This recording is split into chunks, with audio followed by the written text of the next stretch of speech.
To start with, I'm going to kick off with a couple of ways to train the neck in the boxer.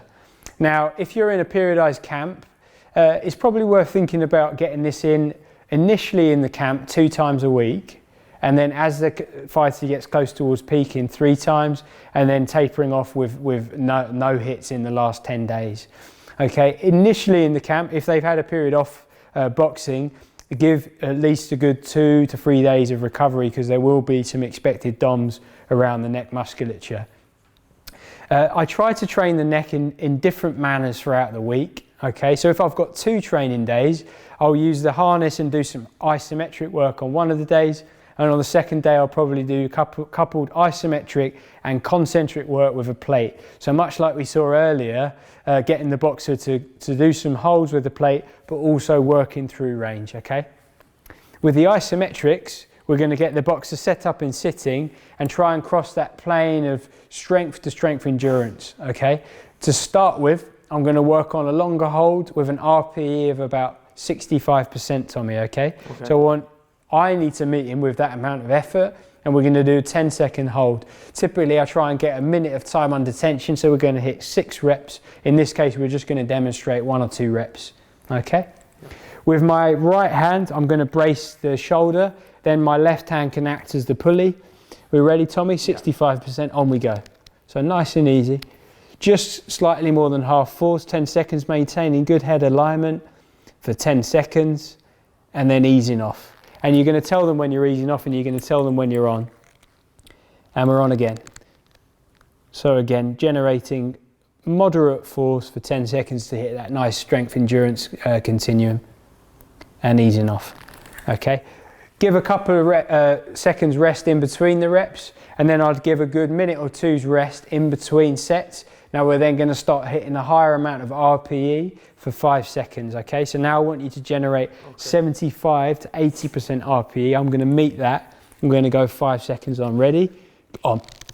2, 3, 4, 5. Easing off. On.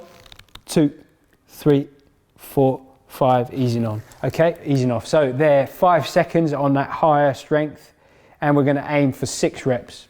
So less time under tension because we're generating more force, and probably 2 sets is good, 2 sets of each. In time you can build up more, and as you would periodize all of your other training variables, you can start in the first few weeks of camp working on that more 10-second hold zone, more strength endurance, lay the foundations, and then you can start to pick up the RPE further down the line. So further into the camp, maybe kind of halfway through the camp, or once the athlete's a little bit more prepared, we can start hitting that 90% RPE. So I'm going to need to really get some good force behind it. I'm going to tell Tommy when I'm about to generate the energy. I'm going to wrap the band so it can't spring off. And Tommy, we're ready? On 3, 2, 1, and pull. 1, 2, 3, and relax. And again, go. 1, 2, 3, and go. Good, very good. So again, we don't want any movement of the neck. We want a nice firm contraction with a little bit of offloading in between. Again, aiming probably for a rep range of about 5. So we're hitting a total of 15 seconds of time under tension because we're working at much higher RPE range. Fun now with some boxing specific neck conditioning. We're going to look at 2 components. Just a quick reaction where I'm going to pull the band at about 40-50% effort, and Tommy's going to be ready for it. I'm going to get him to throw 10 punches, and at any point I'm going to generate a quick pull. Okay. The main goal with this is to maintain a neutral head and avoid getting pulled off to the side. Okay. Then the second thing we're going to do is look at endurance. So I'm going to get him to work the bag. At the same time, I'm just going to maintain some nice 5-second holds and move the band around a little bit. So hopefully you get a good visual of how that might look. Tommy, if I can get you to work the right hand. As I said, the band's going to come at any point as you throw 10 right hands.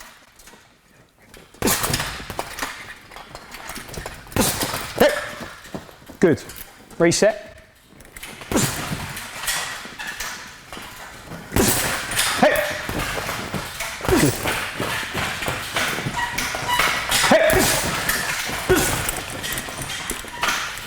Two more, yeah? Hey! Good. Last one. Be ready for it. Let's go. Nice. Best one. Well done. Good, so good demo there. You didn't see any movement in the head. He controlled it well. Okay, so now same idea. We're going to, same amount, not so much force, but we're going to work on getting some good effort through the neck muscles as you work in the bag, yeah? So work the bag.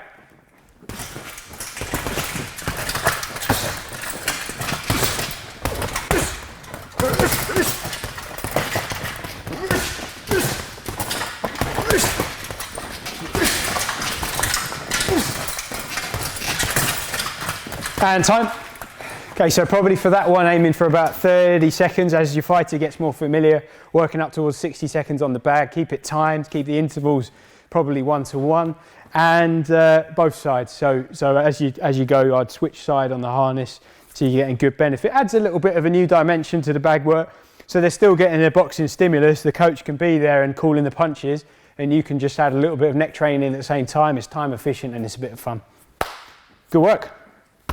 How did it feel like while you're on the bag? How did it feel in terms of neck and core and stuff? See, you've really got to think about where you are, where you put your feet, everything, where your hips are, and you feel it just as much in your core and your sort of obliques, just as much as you do in your neck as well. Excellent. In fact, it's random as well. You've really got to sort of think about what you're doing, and it comes as a shock, and you've got to brace for the next one. So perfect. Unpredictable. So it's a good training stimulus, and definitely, and it's something fun. It's new. Perfect.